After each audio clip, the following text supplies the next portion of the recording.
दोस्तों नमस्कार। अगर आपके पास मौका है लोगों के विचार बदलने का, लोगों के व्यवहार को बदलने का और लोगों की ज़िंदगी में परिवर्तन लाने का, तो इसे जाया मत करिए, बेकार मत जाने दीजिए। इसी मुहिम के तहत मैं पामसम नॉर्थ न्यूजीलैंड में बसे शेखावाटी के धोरों के एक बेटे से आपको अभिव्यक्ति के माध्यम से मुखातिब करवा रहा हूँ। जी हाँ, नाम है चिराग जांगिड़। चिराग मेरा प्रिय विद्यार्थी रहा है और चिराग बहुत स्नेह से लंबे वक्त से मेरे साथ जुड़ा हुआ है। कई दिनों से बात चली आ रही थी। बहुत सारे बच्चे ये जानना चाहते हैं कि विदेशों में जाकर कैसे सेटल हुआ जाए, कैसे वो अपनी पढ़ाई करने के साथ साथ वहाँ जो है वो अपनी आजीविका और अपनी कमाई और अपने आप को बेहतरी के लिए वहाँ सेटल कर पाएँ। इससे जुड़ी बहुत सारी चीज़ें हम जानना चाहते थे, तो मैंने सीधे ही आपको चिराग से मिलवाना मुनासिब समझा। चिराग एक्स बायोलॉजिस्ट हैं और एथनिक कम्युनिटी लीडर इस समय हैं, और चिराग वो पूरी बातें आपके साथ शेयर करेंगे, साझा करेंगे, जो आपको अब्रॉड पढ़ाई करने और वहाँ सेटल होने के लिए ज़रूरी है। इन पॉजिटिविटी और सकारात्मकता वाली चीज़ों का आनंद लीजिए, और आप भी अगर विदेश में सेटल होना चाहते हैं, बसना चाहते हैं, खुशहाल ज़िंदगी जीना चाहते हैं, तो सकारात्मकता के साथ शुरुआत कीजिए। पामसन में बसे भारत के शेखावाटी की धोरों के एक बेटे चिराग के साथ लीजिए इस वीडियो में चिराग की जुबानी, चिराग की कहानी। सभी साथियों को नमस्कार। मैं चिराग जांगिड़ खोड़ इस वक्त न्यूजीलैंड के शहर पामस्टन नॉर्थ से अभिव्यक्ति चैनल देख रहे समस्त श्रोतागणों को प्यार भरी नमस्कार करता हूँ। साथियों, बड़े अरसे से मेरे को पिछले 8-9 साल का समय हो गया यहाँ विदेश में रहते हुए। तो बड़े समय से काफ़ी युवा जो साथी हैं, स्पेशली अपने शेखावाटी और जो इस अंचल के विद्यार्थी हैं, वो अक्सर पूछते हैं कि भैया विदेश आने का कैसे, क्या करना है, क्या चीज़ होती है। तो आज का जो ये एपिसोड है, इसके अंदर बड़ी सरल, सिंपल, साधारण भाषा के अंदर अपन बात करेंगे कि बाहर विदेश आते हैं तो किस किस चीज़ों की ज़रूरत पड़ती है, आप कौन से वीज़ा के अंदर आ सकते हैं। ये एक रफ़ गाइड के रूप में आप सबके लिए काफ़ी ज्ञानवर्धक होगा। तो शुरू करते हैं। एक इंग्लिश स्पीकिंग कंट्री के अंदर आप जब भी जाते हैं तो आपको आइल्स हो गया या टोफल हो गया, इन जैसे एग्ज़ाम्स को फ़ाइट करने की ज़रूरत होती है। वो आपकी पहली नेसेसिटी है। दूसरी ये है कि हमेशा अगर आप स्टडी के नाम पे जा रहे हैं या फिर आप फ्यूचर सेटल करना, दो चीज़ें हैं। किसी को अगर विदेश में जाके सेटल होना है तो उसके लिए ऐसा कोर्स चूज़ करें जो कि उस कंट्री के अंदर डिमांड में हो। और अगर किसी को अगर सिर्फ स्टडी के लिए जाना है, जैसे किसी को लॉ की स्टडी करके वापस इंडिया आना है, तो वो लोग जैसे लंदन की यूनिवर्सिटीज़ से अपना लॉ की डिग्री करें, या फिर जैसे कोई पर्टिकुलर कोई भी, जैसे किसी को पीएचडी करके वापस इंडिया आना है तो हाँ वो पर्टिकुलर यूनिवर्सिटी से करें।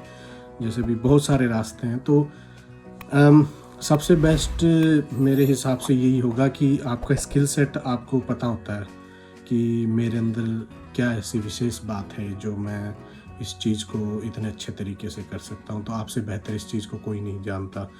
तो जो भी विद्यार्थी, जैसे किसी ने बीएससी किया या बीकॉम किया, तो आप अपना शॉर्ट लिस्ट कीजिए। जैसे सपोज़ किसी ने न्यूजीलैंड कंट्री चूज़ किया, तो न्यूजीलैंड में 8 यूनिवर्सिटीज़ है फॉर एग्ज़ाम्पल, और उनमें से 8 यूनिवर्सिटीज़ में से आप जो कोर्स देख रहे हैं, क्या स्पेशलाइजेशन देख रहे हैं, क्या वो वहाँ पे डिमांड में है, कौन सी यूनिवर्सिटी की रैंकिंग अच्छी है, ये सारी चीज़ें आप एक शॉर्ट लिस्ट करके वर्कआउट करें और अपना एक पेपर वर्क बनाएं। और दूसरी चीज़ इसके साथ, आप यूनिवर्सिटी जब शॉर्ट लिस्ट हो जाए फिर आप आइल्स की एग्ज़ाम करें।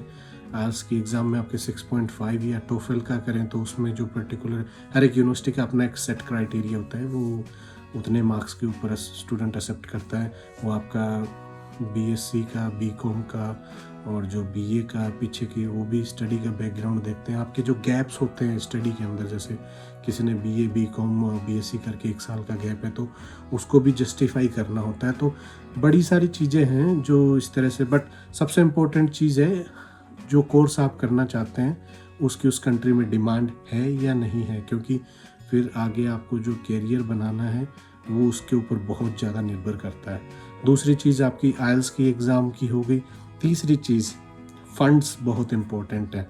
बाहर जाने के लिए किसी भी कंट्री में जाओगे आप, कम से कम 20 लाख रुपए आज के टाइम के अंदर, आप इतना आपने मान के चलना कि इतना रुपया तो लगेगा ही लगेगा। तो फंड्स का पूरा सॉलिड अरेंजमेंट होना चाहिए। अगर फैमिली आपको सपोर्ट करती है तो बहुत अच्छा है।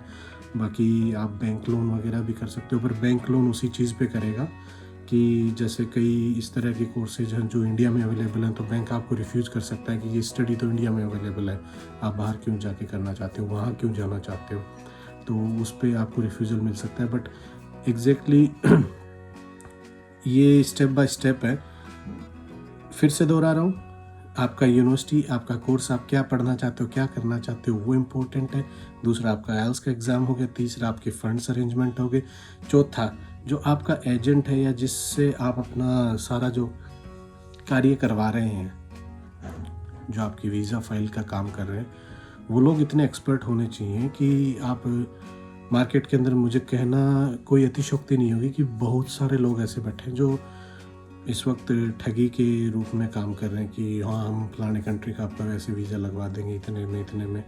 ऐसे झोला छाप लोगों के चक्करों में ना आए। आप उनका पूरा वेरिफिकेशन करें। किसी को किसी से जुड़ के करके काम करना है तो आप पूरी जांच पड़ताल करके अपना एजेंट चूज़ करें। वहाँ से फिर उसका एफिलिएशन देखें कि कहाँ क्या करना है। फिर जी बात आती है कि वहाँ जाके लाइफस्टाइल कैसा है। बड़े लोग बोलते हैं कि विदेश का लाइफ बड़ा मतलब अच्छा जीवन है, बड़े मज़े होते हैं बाहर विदेश में, जो मर्ज़ी करो। नहीं, ऐसा ये सब भ्रांतियाँ हैं। यहाँ आके आपको बहुत ही ज़्यादा हार्ड वर्क करना पड़ेगा अगर आप ज़िंदगी में सक्सेस होना चाहते हो।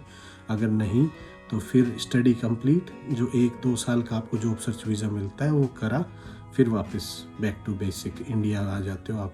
अगर आप मेहनत नहीं करोगे तो आपको यहाँ पे मेहनत करनी पड़ती है, क्योंकि आप बीइंग एन इमिग्रेंट, आप एक नई कंट्री के अंदर आ रहे हो, तो आपको प्रूव करना पड़ता है कि वो लोग अपने लोकल लोगों की बजाय आपको क्यों हायर करें। इसके लिए आप में एक स्पेशल क्वालिटी होनी चाहिए, और वो होगी तभी आप आगे बढ़ पाओगे।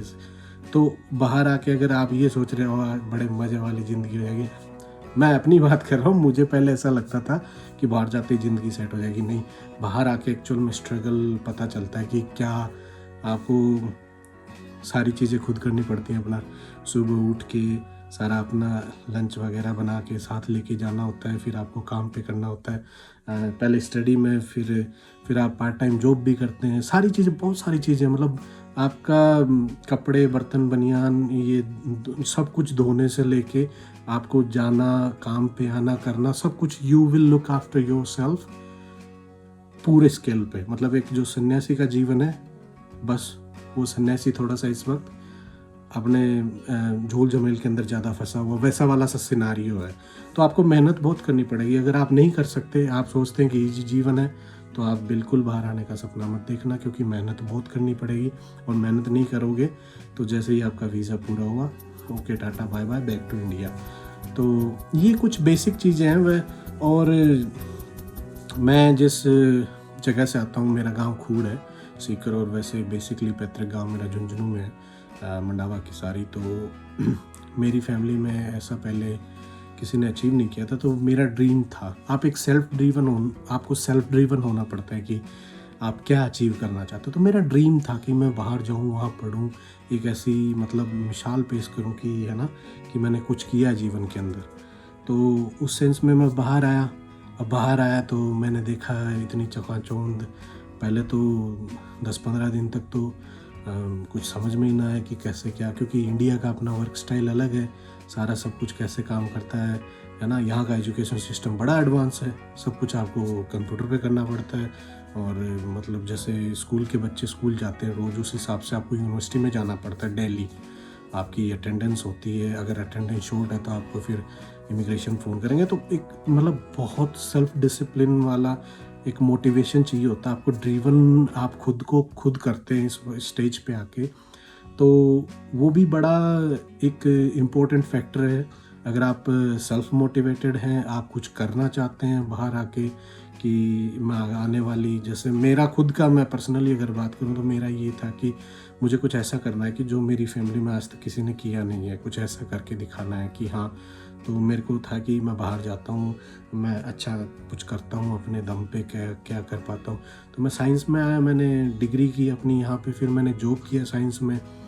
और फिर मुझे पता चला कि अच्छा, अभी मुझे और एक्सेल करना अपने आप को। मैंने साइंस का सब कुछ करके फिर आप अपना रास्ता खुद बना सकते हो। तो सेल्फ मोटिवेशन बहुत इम्पोर्टेंट है। अगर आप ये सोचते हैं, आप अपने टीचर की डांट से अगर बैठ के रोना शुरू कर देते हैं, मम्मी पापा की डांट से बैठ के कोने में बैठ के रोना शुरू कर देते, तो आपके लिए विदेश नहीं बना, क्योंकि यहाँ आपको बहुत सारी चीज़ें देखने को, सीखने को, लोगों की परख कैसी है, आपका लोगों को बरतने का अंदाज क्या है, किस तरह से किससे क्या बात करते हैं, हर एक चीज़ आपकी, मतलब आप अपने आप को A to Z look after करेंगे तो आपके अंदर एक self driven motivation, hard work की, जो मैं पहले भी बोल चुका कि आप एक इमिग्रेंट के तौर पे इस कंट्री में आते हो, तो आपको अपने आप को जस्टिफाई करना पड़ता है कि आपको वो क्यों चूज़ करें। एक जो यहाँ का लोकल बंदा है, जिसको यहाँ की पूरी लैंग्वेज आती है, जिसको यहाँ का पूरा सिस्टम पता है, उसको छोड़ के आपको क्यों चूज़ करें। तो उसको ये चीज़ जस्टिफाई करने के लिए आपको बहुत ज़बरदस्त अपने आप को हार्ड वर्किंग, एक डिटरमाइंड बंदे के रूप में अपने आप को पेश करना पड़ता है, ताकि आप कुछ कर सके। तो बहुत सारी चीज़ें हैं, सारी चीज़ें की शुरुआत होती है आइल्स, टोफेल, इंग्लिश, इनसे।